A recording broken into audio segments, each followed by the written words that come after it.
All right, and what's up? Welcome in GC Live Tuesday episode. Wes Mitchell, Chris Clark here, taking you through South Carolina spring football practice. Number of topics to hit. Again, as always, are brought to you by Clint Hammond of Movement Mortgage, clinthammond.com, 803-771-6933. If you're in the market for a new home, or if you just are thinking about taking that step, maybe from renting to owning, especially if you're a first-time home buyer and looking for somebody to kind of walk you through that process, what that looks like. Clint is your guy. He helped me do the exact same thing. He can do the same thing for you. 803-771-6933. Chris, man, still lots going on. Obviously, since we were last on, South Carolina men's basketball season has come to an end, but still, obviously, plenty of movement there with the Michi Johnson news yesterday. Transfer portal, of course, rolling as far as South Carolina targeting some guys. Women's basketball back to the Sweet 16, which seems like their birthright at this point, but easy to forget just how impressive that is. I think we have to continue to acknowledge that. Baseball going on. And then, of course, spring football, which is the majority of what we'll be talking about today. Yeah, spring practice number 4, I believe, Wes, is in the books. So not even a third of the way finished. You and I, of course, have as media members, I've only gotten to see 6 periods of practice number 1, but hearing some things, right? Kind of following it from a behind the scenes standpoint. Shane Beamer talking today, players talking yesterday. So I think some nuggets to be consumed there on the football team. And of course, plenty, as you said, on the basketball front. And Wes, we haven't been on here since the baseball team had their big series win, a sweep over then number 3 Vanderbilt, who is still, according to every poll I've seen, still a top 10 team is Vanderbilt. So big weekend for many reasons, I think, in Columbia. Yeah, no doubt. Shout out to everybody already joining us. I see Mr. Oscar Attaway Jr. checking in, Craig Godwin checking in, Clint checking in. Shout out to everybody in the chat. Good to see y'all. Hope y'all are all doing well. And let's start kind of with that, man. Shane Beamer talking today, and relatively, I would say, typical press conference. Not a whole lot new coming out. I wrote about the cornerback battle, which then Shane Beamer spoke on that a little bit today as well. And I wanted to get into that some. Also, of course, Beamer asked about quarterbacks. I got a feeling, man, that's going to be a question he gets on the regular. Hey, what's the latest on this group? Of course, both those guys, and then Luke Doty as well, spoke earlier this week kind of and gave their, I guess, perspective on that position moving forward. And injury report as well. Let's just start there, man. Unfortunate news. You hate it for Juju McDowell. He is now out for the spring as well. Added to that list. We knew already from last week, Rocket Sanders, which we knew even before that. Rocket Sanders going to miss the spring. And, as a guy along with Mo Kaba, who we knew coming in, CJ Adams, talked about it last week, had a, quote, little bit of a spring break injury to his finger. We won't speculate on what that may mean, but we can all kind of guess. And Juju, who was dealing with this collarbone thing against Vanderbilt, missed the end of last year but was back. We saw him out there day one, and now apparently he's diving for a pass, according to Beamer, and hurt it again. So they're going to go ahead and go in there and do a procedure. So you hate it for Juju, man. He's been through a lot when you start to look at the injuries that have added up for him. I think on a football standpoint, they're going to be fine, but you just really hate it for him having to deal with that again. Yeah, I mean, you do have 2 guys, Wes, that we're going to factor into this running back room that are not going through the spring. And yeah, I think if there's a silver lining to that, it's you do have enough guys to rep, right? And guys that are going to factor in this season that are going to be able to rep during the spring. And then those other guys, the 2 that aren't participating, do have experience. Juju McDowell has played plenty of football here at South Carolina and done some good things. Rocket Sanders, of course, we knew going into the spring that he would be out. He's got plenty of collegiate experience as well. And it looks like, I don't think Beamer gave a firm timeline, Wes, did he, on, hey, here's exactly when Juju's going to be back 100% doing everything, other than to say he was going to be out for this spring. But assuming that everything's fine and he can get at some point during the summer or preseason camp, get back in the swing of things, having a fully healthy running back room that includes Juju McDowell, who, again, he's done some good things at Carolina. He's been a kick returner at times at Carolina. There have been times, Wes, where we looked up in the past few years and gone, man, Juju McDowell looks like the best back of this group. He's still, I think, an integral player that's potentially integral player that's gotten, I think, forgotten about a little bit. One thing I do know, though, in just thinking about running back, is that the competition, I think, and there's probably a few positions where they fall into this category. The competition there, Beamer spoke about this today, is much greater than I think it has been in a while in Columbia.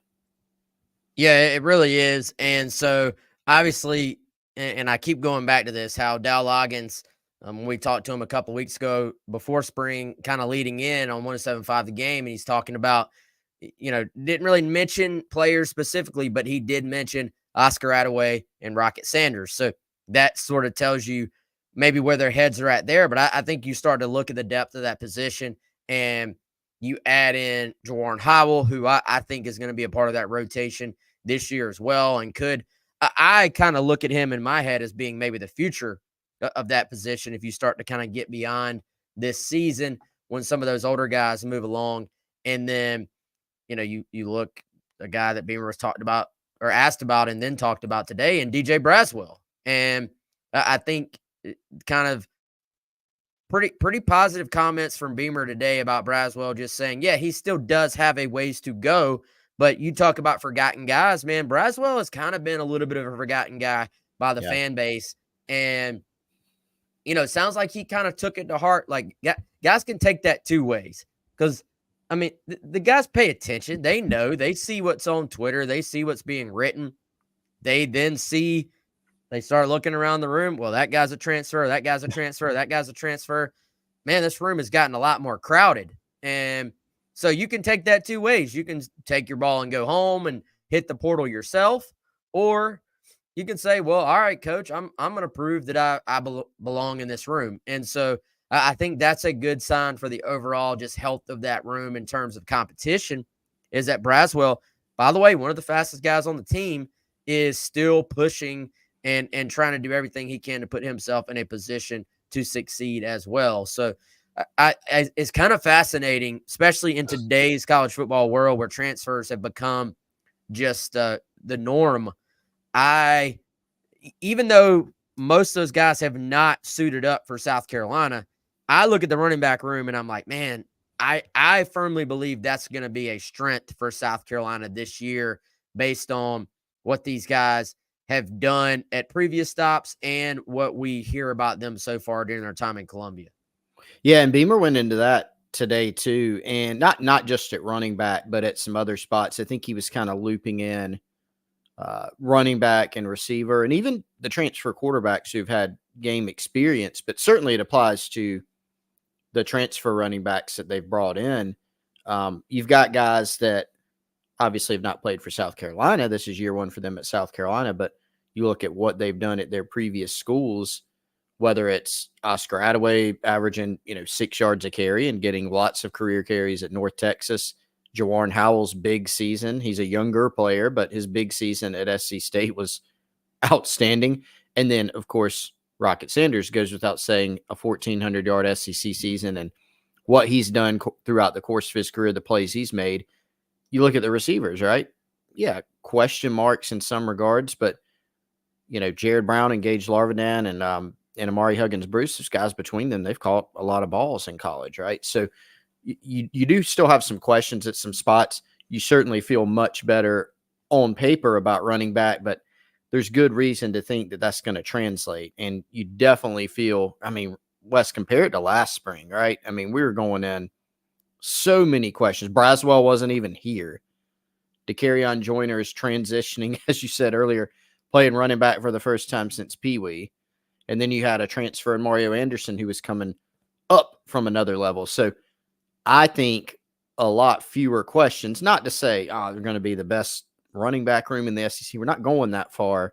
But, man, I think you can allow yourself to feel a little bit more optimistic about this running back room and the improvement there. Yeah, and Beamer, like you said, man, I think he was talking about running back, wide receiver, talking about edge a little bit in terms of the guys, and defensive line as well. He mentioned DeAndre Jules, the guys they have added at those positions. In the case of Gilbert Edmond, you're re-adding a guy to that spot at edge, and has sort of mixed right in there in that rotation. So I think there's more depth there. There's more depth at a lot of these positions.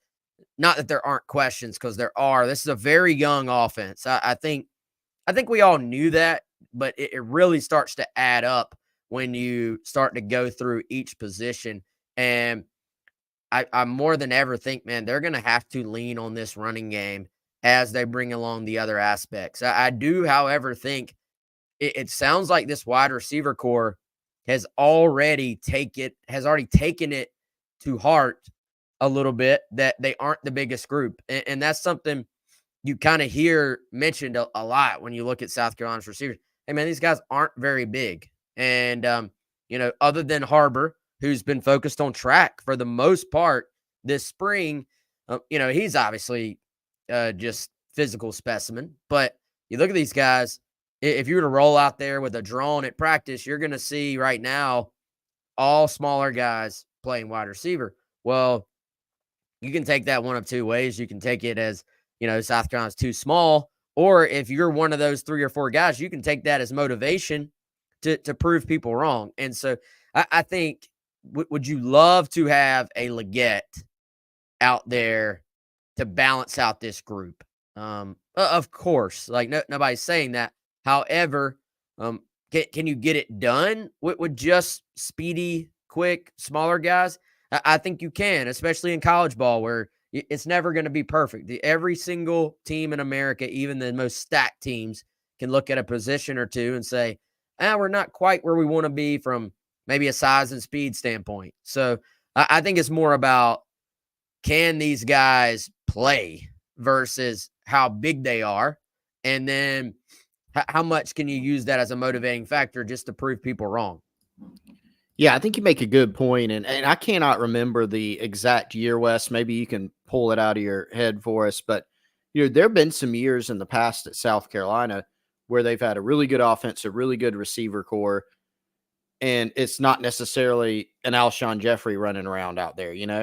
They've had years where, okay, here's Bruce Ellington, and here's Nicky Jones, and here's Ace Sanders, right? Yes, I agree. You would love to see a bigger guy. And to answer Clint's question, I think South Carolina is going to very much be keeping an eye on the portal post-spring when it opens again.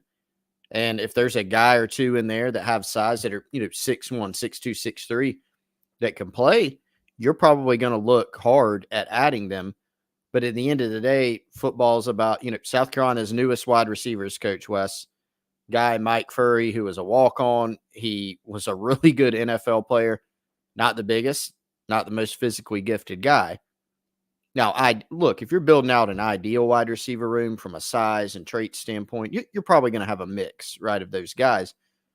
But the point is, have you gotten better where you are now? It's still a question mark because you're losing Xavier Luedecke, because you don't have the prospect of having Juice Wells coming back. But not only did you want to get that, maybe that number one type guy, Wes, which is to be determined, but it's pretty clear Shane Beamer wanted to really increase the depth on this team as well, right? Because once you got past Xavier Luedecke, for the most part last year, sometimes it was a struggle. And so can you be maybe you're not as good at number one. Can you be a little bit better at 2 through 5, 2 through 6? It's still a question, but they have added some guys that could potentially fit into those roles, I think. Yeah, and man, I think you would love to have some size, but I'm also not going to sacrifice size for all the other qualities. Like, if you told me, yeah, I'll give you a 6'5" guy that looks the part, but he can't run, can't get open, can't use his body to his advantage, doesn't have a big catch radius, and just isn't a great receiver from a skill set standpoint, that doesn't do me much good. So, I'll take the small guys all day long if they can actually go play the position, if they can consistently catch the football, and they can get open. And so I think there are kind of levels to everything.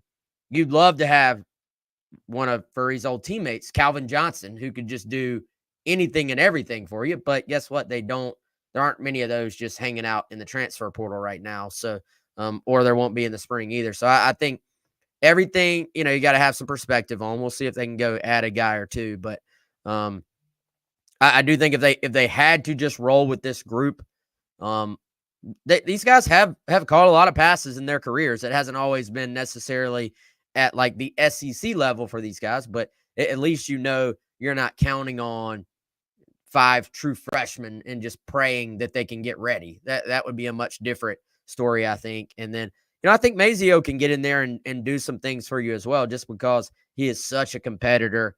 He is a guy who is kind of far along as a high school receiver compared to most. And so we'll see. I think it's a very intriguing position in terms of just how will it play out. Like you said, maybe there is not like a true number one, but maybe all those guys catch 40 or so passes as opposed to having one guy catch 60 or 70 balls or something like that. There's more than one way to do it. And, I think that's going to be a big storyline we continue to talk about throughout not just spring camp, but probably preseason as well. Another storyline, Beamer was asked about it today. Clayton White talked about it last week. I wrote about it this week. The battle at corner. And I didn't really think about it like this, Chris, until Clayton White said it, but it's kind of been plug and play the last couple of years. You lost, obviously, Rush and Cam Smith this past season, but O.D. Fortune and Marcellus Dial, who was already a kind of starter, was sometimes nickel, sometimes corner, but he was already in a position where you kind of knew he and OD were going to be the guys. This year, OD is now kind of counted on as, hey, man, you're our most experienced corner. Opposite him, you have several guys who are in the mix to potentially start.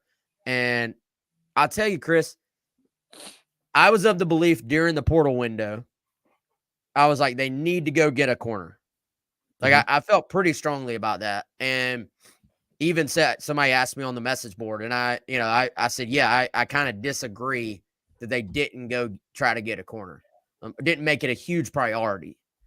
Well, I'm maybe second guessing myself a little bit, because I think both what they've said publicly and internally, they actually feel really, really pretty good about the guys fighting for that spot, taking that next step, especially when you add in Jalewis Solomon into that equation as well. Yeah, I do think it's going to be a little bit different. You can't say that you've got, like you had in 2022, you can't say you've got 3 NFL players almost assuredly out there rotating in, because remember that year you had Cam Smith, NFL guy, Darius Rush, NFL guy, Marcellus Dial will be a draft pick right after his season last year. Almost quietly had a really good year. So there are some question marks there, but Fortune's played a lot. He's the older head in that group and has done some good things here at Carolina. And then you look at the promise, it's unproven, but the promise of some of these other guys, Judge Collier, who isn't really as much of a household name because he was an in-state guy, but he wasn't a big-time recruit. He came into spring because of how much he played last season with the edge. But then you have Vakari Swain, who, Wes, you and I talked about this guy recently. He does some things athletically that are a little different. He can do some things that even for an SEC football team, you go, ooh, that's different. You've got him. You got Emory Floyd, who's a bigger, faster kid, not doing track. So he's just out there fully focused on football right now. He's got interesting traits. And then Solomon, who's not on campus but will be this summer. Between all those guys, as long as people progress and develop as they can under Torian Gray, who has a good development record, you might end up being solid there. Question mark, yes. But do you have some personnel pieces where it's not a huge leap? I don't think it's a huge leap. Yeah, and I think And by William Jones was asking me, said, Wes, are you talking about Harbor? I don't know when you asked that. I don't think I was, though. We didn't talk a ton about Harbor. We were more talking about the other wide receivers.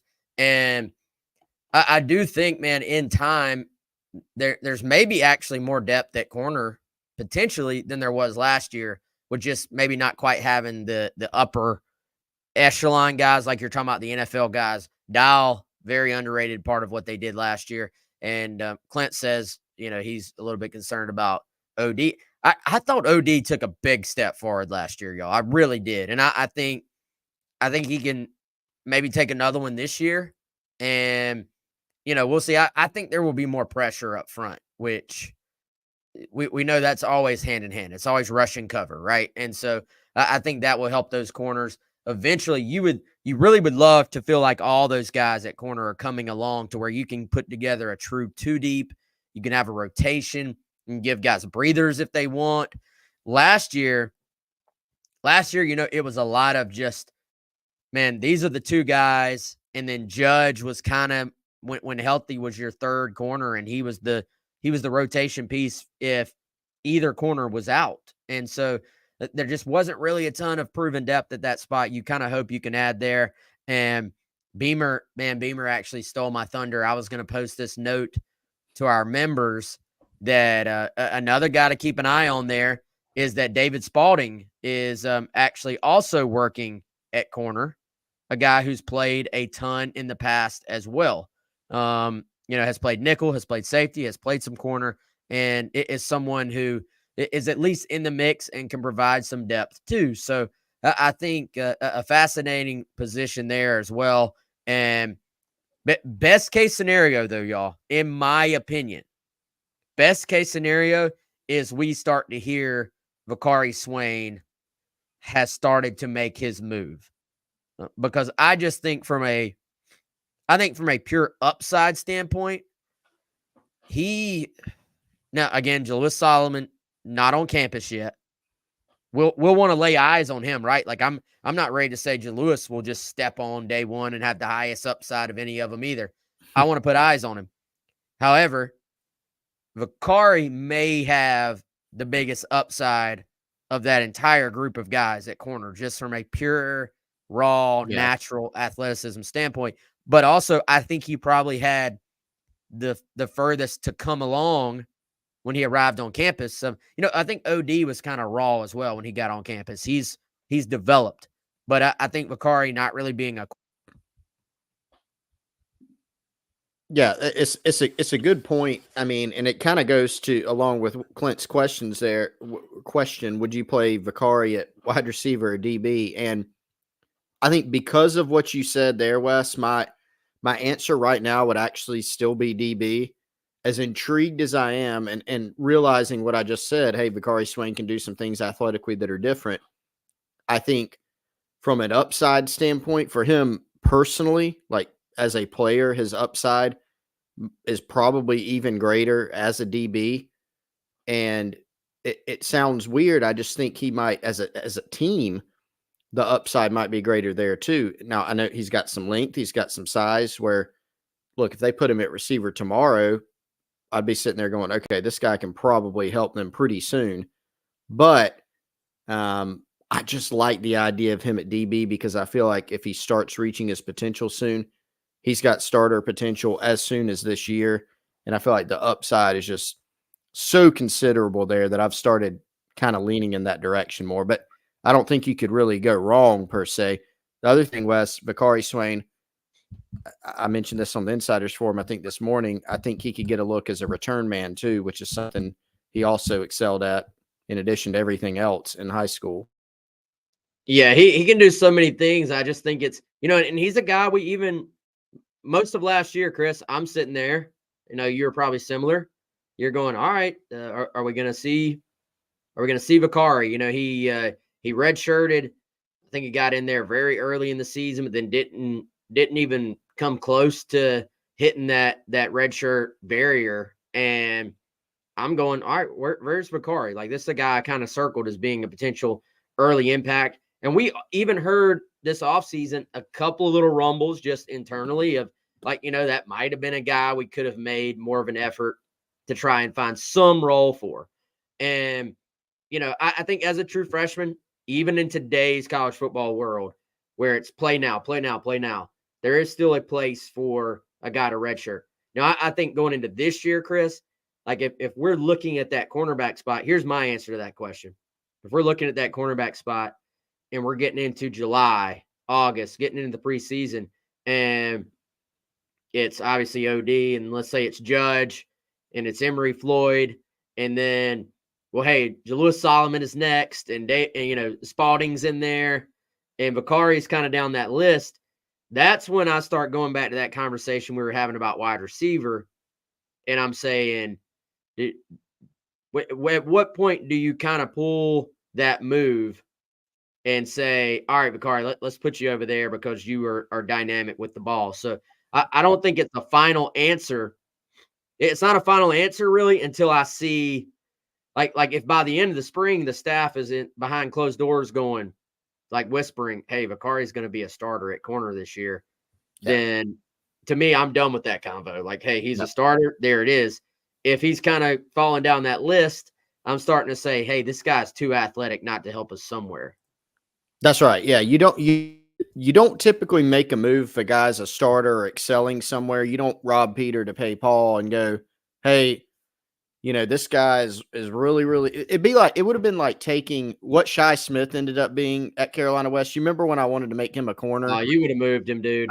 Out of high school? No, not in college. That because once he established himself and got to be a starter, you could still go, man, that guy could be a really good corner, but you're not going to take him in college and say, hey, go play corner. I know you're starting at receiver, but you should go over there because you got even more upside. I actually tend to think Vakari Swain has more upside to start with at DB. And since he's already there and since he's already, making some moves and doing some positive things, maybe trending in the right direction, I think you keep him there. But here's the thing, Wes, Judge Collier, he's still there, right? He's still, if you had to kind of pick your first team guys, you probably put Judge opposite OD. And then you've got Emory Floyd in there, who, remember, we picked up some talk earlier this year that he was also trending in the right direction. So, again, that's the spot where you've got, I think, a good bit of competition going on this spring and probably after spring as well. Yeah, no doubt. So everybody always likes to hear about freshmen. By the way, intern Joe just shot in here unnoticed behind the curtain and threw in some Shane Beamer clips for us. So we're going to reward intern Joe's work by using some of his work here. Of course, Shane Beamer, like we said earlier, he spoke today, so this is all fresh. Beamer was asked actually by intern Joe, I believe, about the true freshman, and Beamer he gave a little bit of cop-out answer when he said everybody, as far as guys that have impressed him. But it goes along, Chris, with some of the things we've heard behind the scenes as well about, I would say, two guys I keep hearing about, no surprise, and that is that Josiah Thompson and Dylan Stewart are as advertised as five-star prospects. And somebody else, Chris, I feel like I'm hearing more and more about that's maybe a little more under the radar than those two guys would be JR, don't call him Fred Johnson, who is, I just think maybe a guy people are going to need to know about sooner rather than later. What do you think? No, I agree with you. Those guys, I mean, it's very interesting that South Carolina, their 2 5-stars from that 2024 class are both on the line of scrimmage. And that coming into this year, of course, was there were many points of emphasis for this team, but the offensive line certainly one. If you can recruit guys that look like Josiah Thompson that can move like him, you're probably going to end up being pretty good. Offensive line, of course, a little bit more of a future facing, forward facing type of position. But as we've seen, Carolina played some guys early last year, probably earlier than you wanted, and Josiah Thompson good enough West to where he's probably going to be able to push in and factor in. We know that Dylan Stewart is going to have a chance, just the way he looks, the way he moves. He can bend, he can run, very athletic guy, very talented guy. It's hard for me to not envision him playing some type of role as a pass rusher ultimately. And then, yeah, we keep talking about competition. Like linebacker is going to be one where they've got, I think, more depth than they did last year. Probably more athletic upside. And J.R. Johnson, even though you got a couple guys back that played a lot, a few guys back that played a lot, and you've got 2 transfers, they seem quite impressed with the freshmen, Wendell Gregory, and J.R. Johnson. You talk about a guy that looks the part. I think he certainly does. Yeah, and already playing multiple linebacker spots as they kind of go back and forth between that 3-3-5 and 4-2-5. BRC says, wait, we don't get to call him Fred. You can still call him Fred, man. But he did. So he was Fred Johnson on his recruiting profiles, but he did decide to be J.R. Johnson in his official South Carolina bio. So we got to recalibrate J.R. Johnson. That's what he's going to go by. I think, I don't, man, it's been 4 practices. Don't need to get ahead of ourselves, but I do think this is a guy who fans are going to need to know. I think both freshman linebackers could help the team this year, but I get a sense Johnson is already coming along. We'll see if that continues. Again, 4 practices and winter workouts in. We don't want to get too far ahead, but very talented kid, long, athletic, and can do a lot of different things. So we'll certainly continue to keep our eye on him. And as I teased a second ago, here's Shane Beamer talking about these freshmen, most of which are already on campus. Coach, I know it's still early in spring ball, but freshmen tend to play a lot on your defense, just finding their way through the rubble. Last week you were talking about your linebackers and Wendell Gregory and Fred J.R. Johnson. Yeah. Are there any freshmen that you can give me just at this point? I know, again, like I said, it's still early, but any guys that you could see that could potentially break through? Yeah. It's hard not to notice those guys all across the board when you talk about the 3 freshmen on the offensive line, Josiah, Cam, and Blake. They're going to be really good players. When you look at those receivers, Mazio Bennett and DeBron Gatlin, really excited about some of the things that they continue to do. Obviously, Dylan Stewart is as advertised and has really been impressive in 4 days as well. Fred and Wendell really excited about, so all of them, can I say that and take the easy way out? But no, I think with all these guys, we're trying to, there's no one, I'll say this, through 4 practices where we've said, okay, man, he's probably a year away. Not really going to be able to count on him. In our minds, we got a long way till we play, but let's try and get them all ready to play. And none of them have given us any reason to think that they can't either. It's a good group, and whether it be special teams, whether it be offense, whether it be defense, let's find a role for them and get them out there and get them going. But we're definitely, it's a athletic group. We are absolutely, you mentioned Fred and Wendell specifically, we are absolutely more athletic at linebacker. And that's a knock on anybody that's not here, the 2 guys that left. But these guys, when you talk about the 2 true freshmen and you talk about Bengali Kamara and Demetrius Knight, those are 2 really good players that were very productive at their previous schools, and 2 really talented freshmen that are long and athletic and what you want from a size standpoint.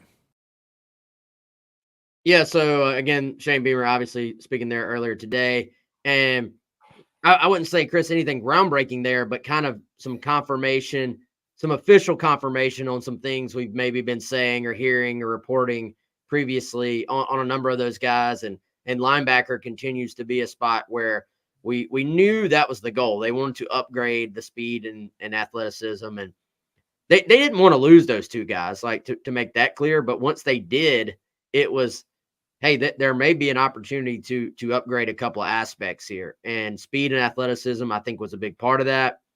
They're still kind of big up front, I think, as far as the defensive line goes. But those linebackers, I think they just have more guys who can run when you look at their 4 total additions with the 2 freshmen and the 2 transfers.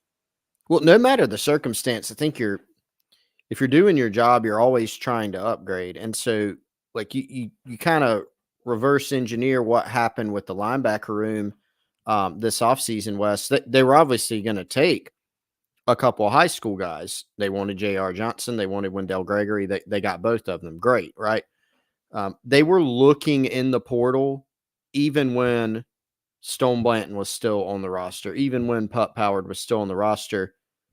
But things really ramped up for sure when those guys left, as I recall. And so from there, it's like, all right, well now there's a little bit more of a sense of urgency to go get a couple more guys to pair with your freshmen, to pair with your guys that are returning. And South Carolina was able to get a couple good ones, like guys that have played a good bit of ball and guys that have athletic traits. So, you look at like Demetrius Knight, I know that's a guy you've been pretty high on, Wes, from a physical standpoint. Very impressive looking guy, has a knack for the big play, what he's shown in college, has played a good bit of football at a couple different schools before getting to South Carolina.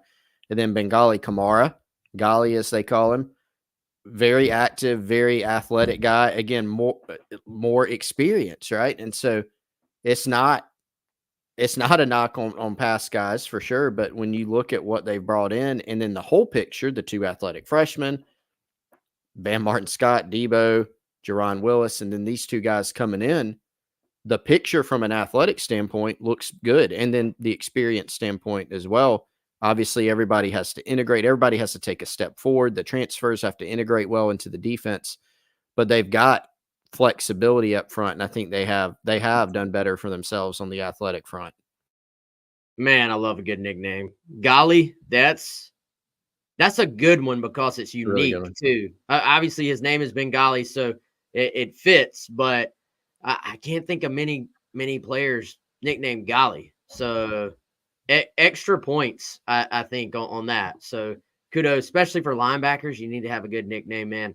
But yeah, that group's going to be pretty good. I think they are genuinely, from what I hear, that the building is genuinely excited about what they can roll out there at that position. Now, the downside, to just be completely honest about everything, is you don't want to have to bring in guys that only have that 1 year of eligibility. You'd love to be able to kind of have both sides of this. Long, athletic, can run, but also stick around and develop and stay within your system. So certainly when you go get your two freshmen, Gregory and Johnson, you're hoping these are some guys that can stick around as opposed to leaving like Pup and Stone did. So that is the downside to it. You don't want to have just rotation year after year. They do bring Debo back. They bring Bam back. I think that's been a little bit underreported, man, that Bam obviously did a lot at that Sam spot, which is only on the field in the 3-3-5. Now giving him an opportunity at the Mike spot to potentially earn more playing time this year to where he's on the field in the 4-2-5.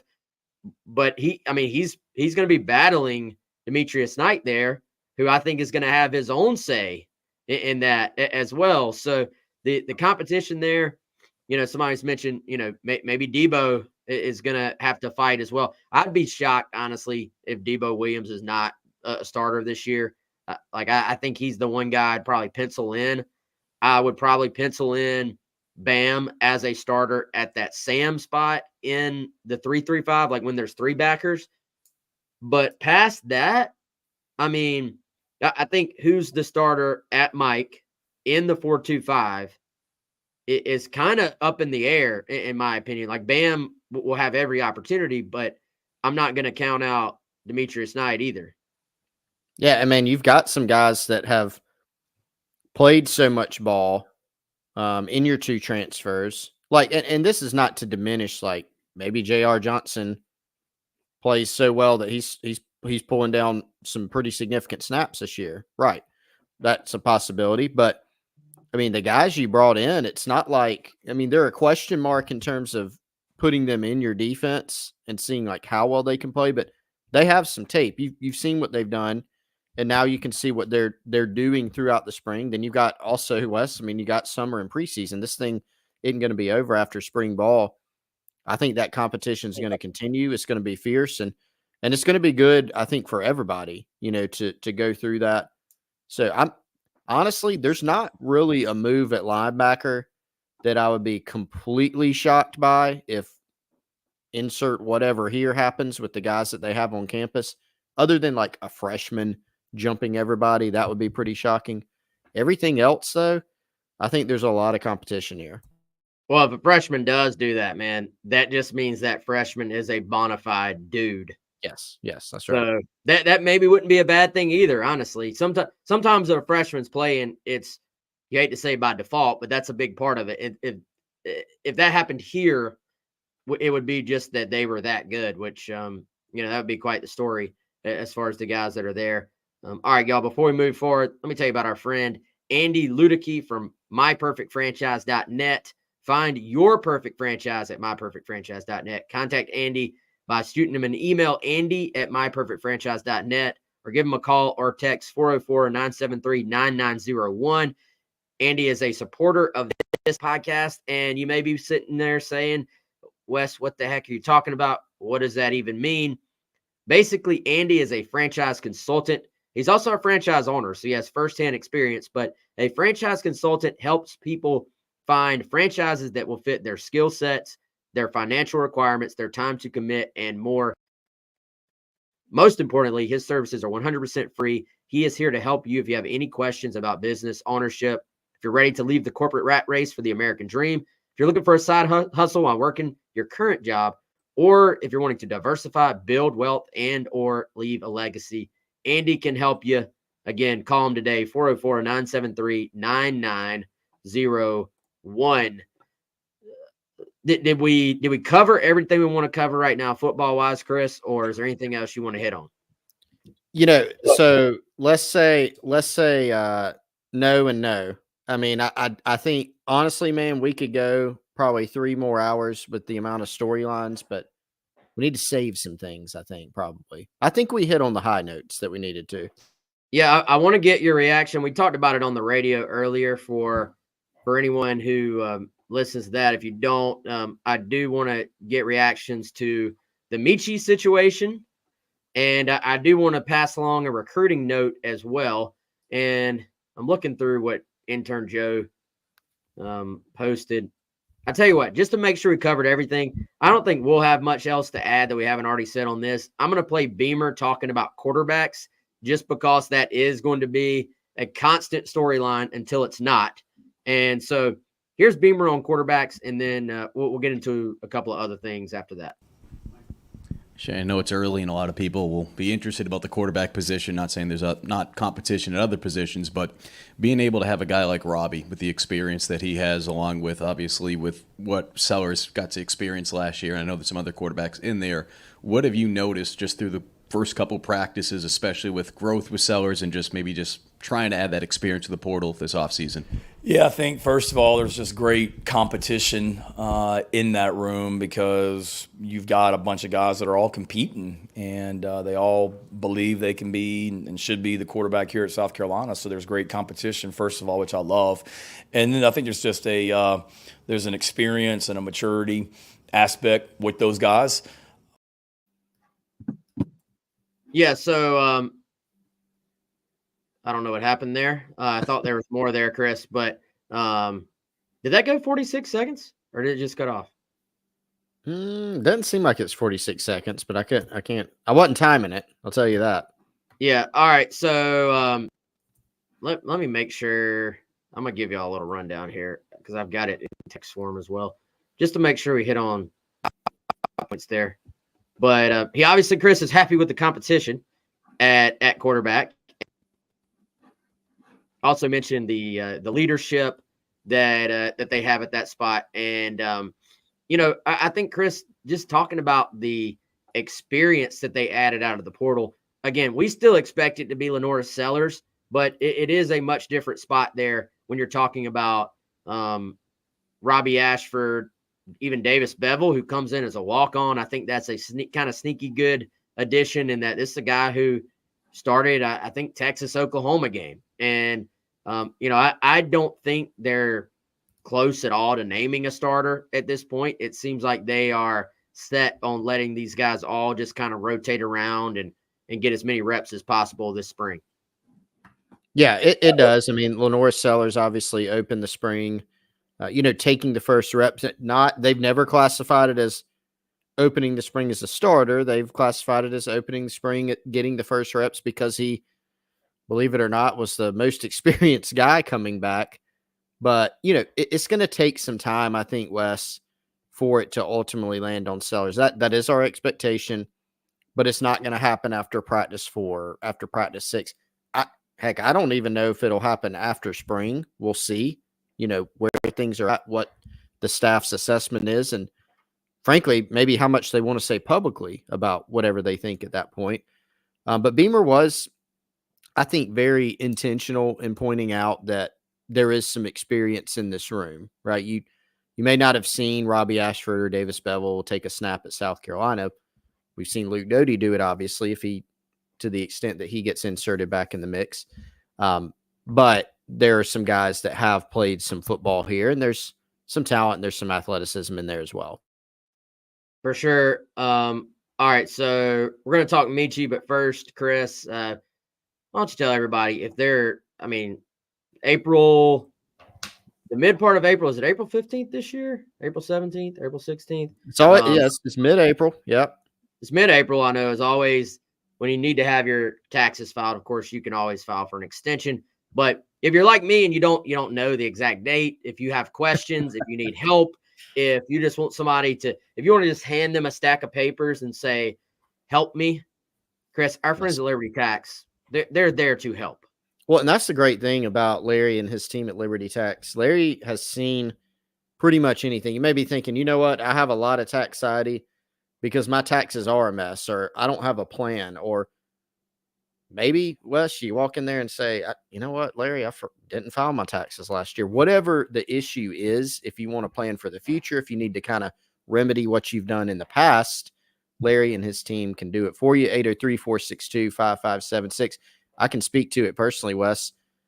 Larry's handling our taxes this year for my family. He's done a great job.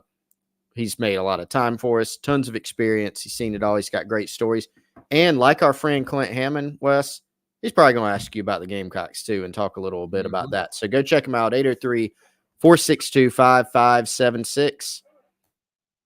No doubt. Appreciate them for being a great supporter here of the show and for helping us with our taxes.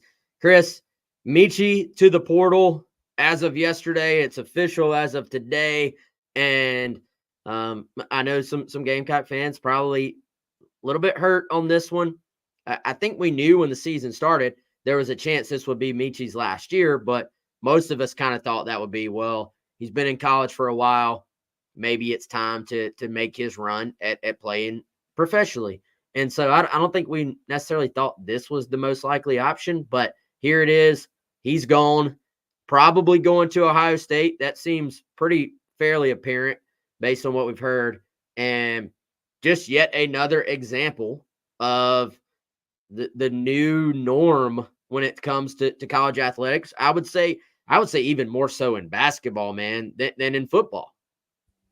Yeah, it is. And it's the reality we're in. I was telling you earlier, Wes, on the radio, and I don't know if this is a great, analogy to make or not, but, in the pros, if let's say South Carolina is a pro team and you follow South Carolina as a pro team, well, Michi Johnson, if he came into South Carolina when he did a couple years ago and he was on a 2-year deal, you could say, all right, well, we might lose Michi after this season. Maybe he resigns. Maybe he doesn't. Maybe he gets traded at some point in the trade windows, right? But there's windows to transfer in college athletics. That the window does still exist, but everything else has kind of gone out the window, maybe temporarily. We'll see. Of course, the NCAA decision recently, Tennessee and Virginia taking on the NCAA, they prevailed in that temporary restraining order. And so NIL rules kind of out the window, transfer rules kind of out the window in terms of the number of times you can transfer. So if you want to move again, go for it. If the collective from Ohio State wants to publicly kind of recruit a guy before he's in the transfer portal officially, that can be done as well. And so we're in an interesting time. And I know fans have kind of come to grips with it. You pointed this out, Wes. They've come to expect it. But sometimes there's still instances where it's a little jarring. And I think Michi Johnson was probably one of those. Yeah. And I think, you you look at a guy's career a little bit differently, man. I mean, I talked about this too. How will fans now, when they look back, will they look at Talon Cooper and BJ Mack, who actually only spent 1 year here? You know, they were here 1 year. Michi was here 2, but you're going to look at it differently because that guy went and wanted to spend his last year of eligibility elsewhere. And so I think for fans, it is different and they have accepted it. But if you make a business decision, which this by all indications is a business decision, I don't think you have to have, as a fan, hard feelings towards that guy. Like, there doesn't have to be hatred, but do you have to sit there and pull for him at every step of the way for the rest of his career either? No, you don't have to. There's nothing that says you have to. And I think, do you have to say, oh man, I want to see Michi at Legends Weekend 10 years from now the way I want to see Talon and BJ? Fair or not? Probably not, man. Like, that's just how it is. And I do think that's going to be, when we look back on this era, but maybe an error or two, we look back on this era of athletics, there is something that's going to be missing from college athletics in terms of the connection of the fans, the support of the fans, in the idea of this is not a 4-year decision, it's a 40-year decision. For some guys, does not exist anymore. So I think that, again, I would have no ill will to anyone for making a decision that they think can better themselves. That's not what I'm saying at all. But like any decision, there are repercussions to those decisions as well in terms of the future. And so for South Carolina, yeah, they're going to go out. They're going to now try to go fill that spot in the portal with someone else, and it is what it is. But I do think eventually there's going to be more changes to how things are done in college athletics, I think, to maybe settle this stuff down a little bit. But for the time being, this is the norm. This is the norm. It's the expectation. And especially when a guy does not have roots at your place, when a guy's not from your state, you almost have to just put it in your mind that I'm going to get to watch this guy for about 30-something games. And at that point, maybe I will for another year. Maybe I won't. Yeah, and I'll say when guys come back now, Wes, it is almost, you know how fans get so excited when a guy commits out of high school, right? Like, that's why we follow recruiting. That's why I follow the transfer portal of incoming guys. Like, man, we're getting this guy because there's that hope. There's this guy's gonna improve our roster, right? Same reason why people love transactions in the pros. Who are we trading for? Who are we going to draft? Who are we getting in free agency? Now, when a guy chooses to come back to your school, that's cause for celebration now, to be quite honest. Like, if it's your big time guys, if the portal window closes and that guy's on your roster day one suiting up for you, that's important. And it's something that, fans are dealing with it. Coaches are dealing with it, obviously. And then, players are dealing with it in different ways, right? And everybody's going to have a different perspective. For Michi Johnson, his perspective, I'm sure, is, hey, I'm getting an opportunity to go back home. I signed with Ohio State out of high school. I'm from Cleveland. I have tons of family ties here. This is the place that I want to come back to for like a Legends Weekend or whatever, right? So that's his perspective. But it's fair for both. It's fair for fans to be a little ticked off, whether it's at him, the system, whatever it may be. Like, everybody's got to understand that this is where we are right now.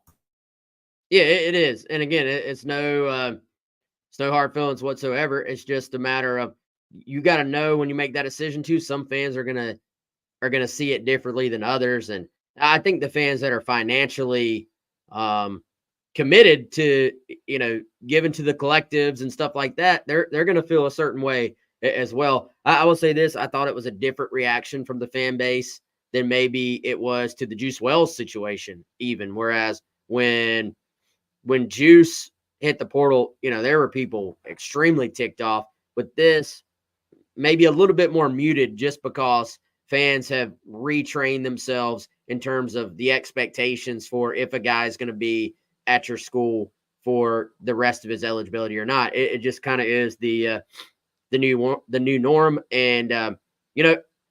Attaway here tuning in saying we just want to win. I think we all are guilty. Fans are all guilty. Nobody's happy when that transfer is leaving your school.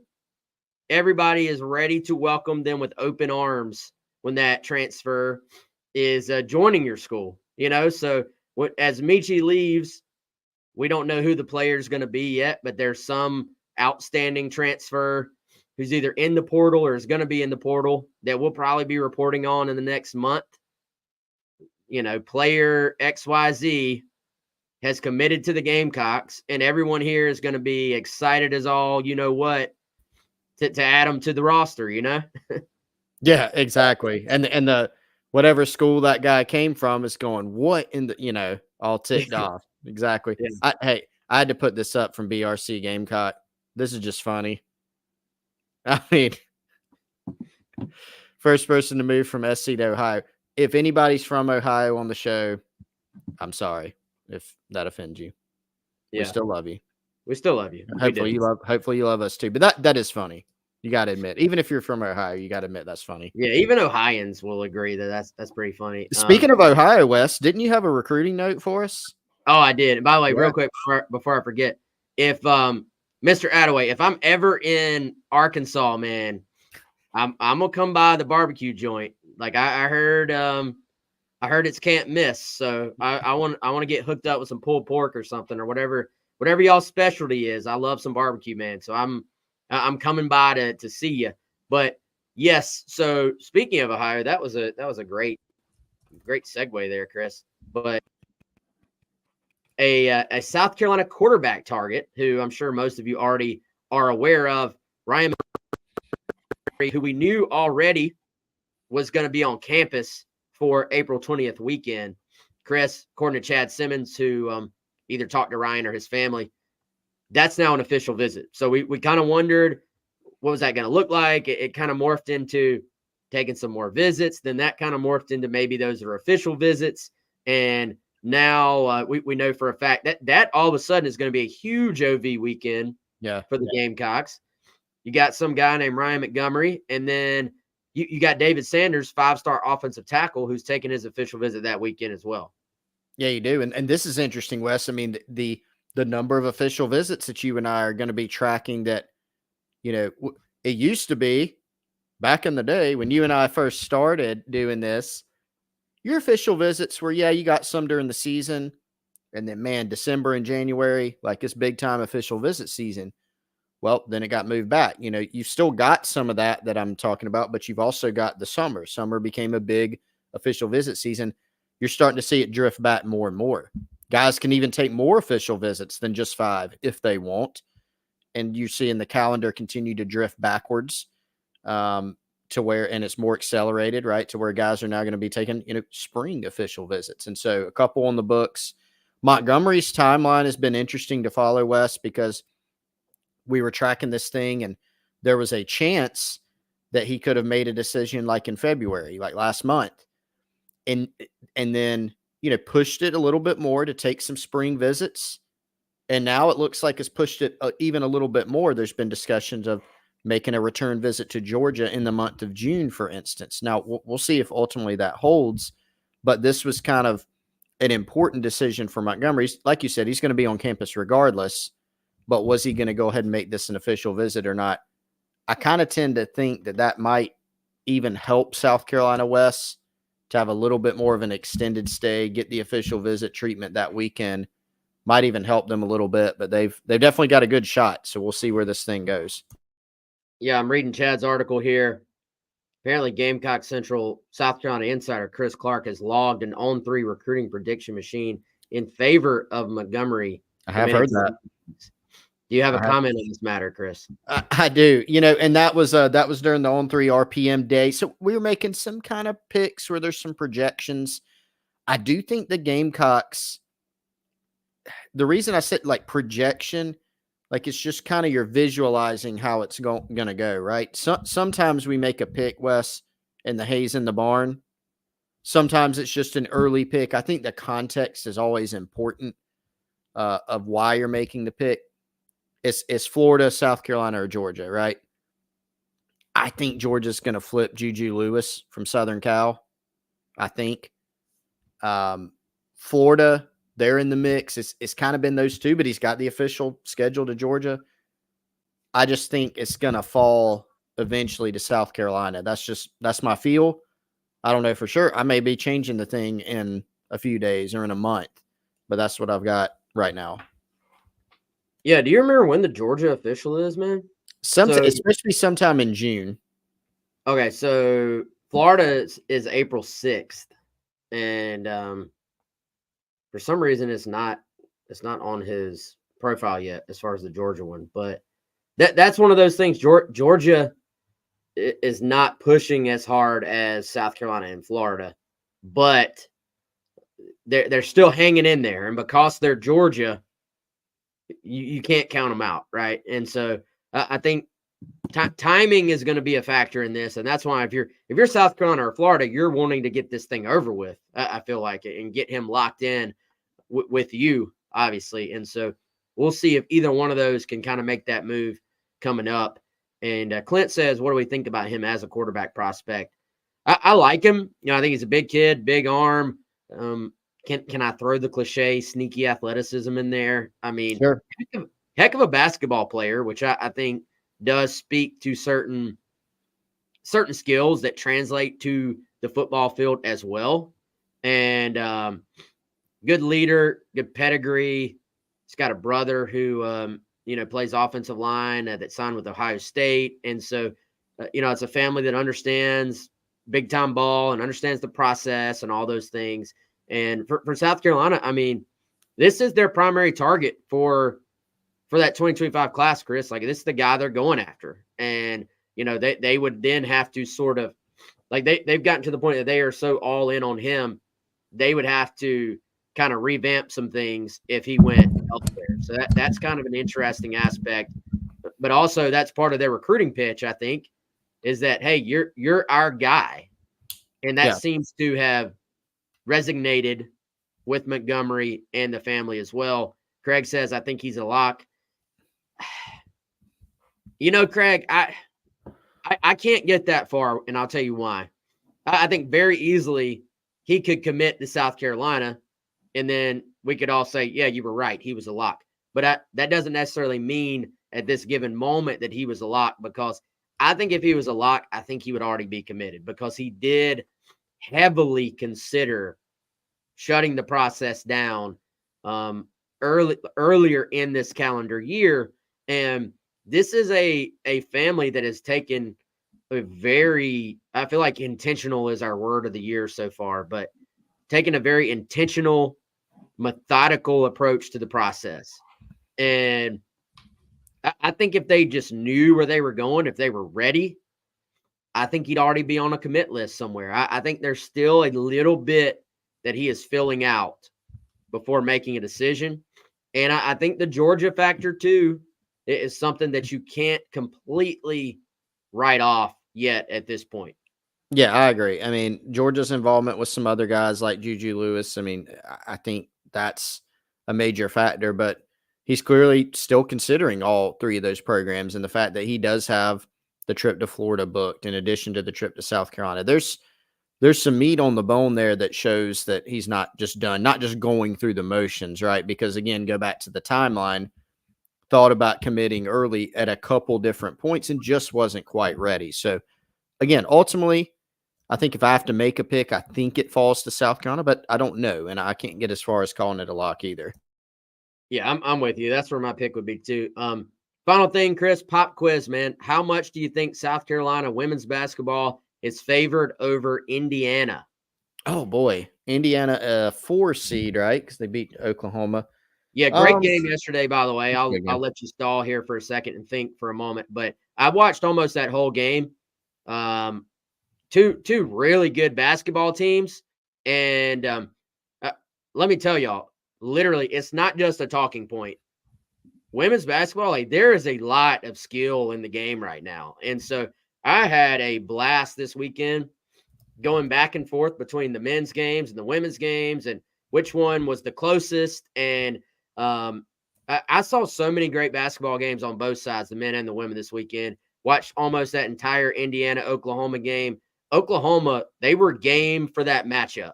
And so that was I thought for a good portion, Oklahoma might pull the upset. I knew South Carolina would be heavily favored just by the eye test. I think Indiana would have to play. They'd have to play just about their A+ game, and South Carolina would have to play their C+ game for it to be close, in my opinion. Not to say they don't have good players. They do have some good players. Mackenzie Holmes is the name to remember. She's their best player. But I think the Gamecocks will prevail here and advance to the Elite Eight. That game now set ESPN 5 o'clock on Friday. Chris, DraftKings has put out an early line for this game. I think normally basketball, you don't really see the lines everywhere until the day before. But this is obviously tournament basketball, a little bit more interest. What do you think the line is, man? I'll say this, give you a hint. Little bit lower than I suspected. I'm going to go 15. Wow. Am I Great on it? guess. 15.5. Nice. I was going to go 19. Then that hint, I lowered it because of your hint. So, yeah, I mean, a good team. That's the fun thing about sports, Wes. Fun thing about March Madness. Teams can sometimes come out and play a C game and the other plays an A, right? And then you get upset. So South Carolina fans certainly don't want that this time. The way that they're playing, they would have to have a steep drop off from one game to another to play even a C game. Would be the Grand Canyon, I think, based on how they played last time. So, yeah, we'll have much more, I'm sure, on that game throughout the week, though, on GamecockCentral.com, especially from our guy Chris Wellbaum. No doubt, man. It's been fun to follow. And you have to play neutral site, so that's obviously it's a little different than playing at CLA. That factors in. But all right, y'all, we've gone long here, but we have definitely enjoyed it. Appreciate everybody who stayed along and commented and joined us. Lots of familiar faces. Appreciate y'all. And man, hope y'all have a great day. We'll at some point be back on this week to talk a little bit more about what's going on. All right, for Chris, I'm Wes. This has been another episode of GC Live. Check us out on GamecockCentral.com throughout the week as we bring you coverage on football, basketball, baseball, and more. We'll see y'all. Have a good one.